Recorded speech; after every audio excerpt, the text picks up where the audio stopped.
ఇటీవల భారత ప్రధాని నరేంద్ర మోదీ లక్షద్వీప్లో పర్యటించాడు. ఈ సందర్భంగా సాహసాలు చేయాలనుకునే వాళ్ళు ఇక్కడికి రావాల్సిందిగా ప్రధాని పిలుపునిచ్చాడు.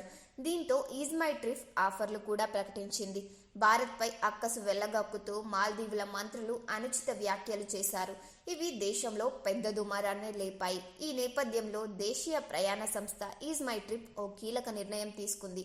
ఆ దేశానికి ఫ్లైట్ బుకింగ్స్ నిలిపివేయాలని సంస్థ వ్యవస్థాపకుల్లో ఒకరైన నిషాంత్ పెట్టి ఎక్స్లో పోస్ట్ పెట్టారు.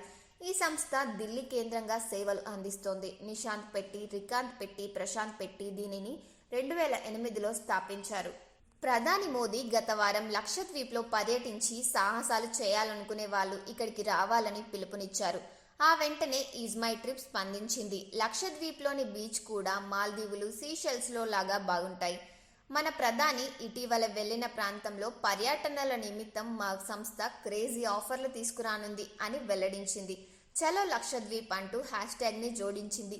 ఈలోపే వివాదం చెలరేగడంతో అక్కడి మంత్రుల వ్యాఖ్యలకు నిరసనగా ఈజ్ మై ట్రిప్ తాజాగా ఈ నిర్ణయం తీసుకుంది.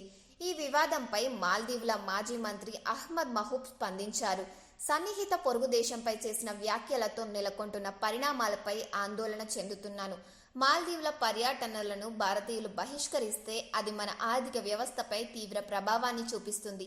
ఇటువంటి ప్రచారం నుంచి మనం కోలుకోవడం కష్టం. అందుకే ప్రభుత్వం త్వరగా చర్యలు తీసుకోవాలి అని సూచించారు. మా నేతలు చేసిన వ్యాఖ్యలపై భారతీయులు ఆగ్రహంగా ఉన్నారు. ఆ మాటలు సిగ్గుచేటు, వివక్షాపూరితమైనవి. అందుకు భారతీయులకు క్షమాపణలు తెలియజేస్తున్నాను. మా దేశానికి వ్యతిరేకంగా జరుగుతున్న బైకాట్ ప్రచారాన్ని ముగించండి అని మాల్దీవుల ఎంపీ ఏవా అబ్దుల్లా అభ్యర్థించారు.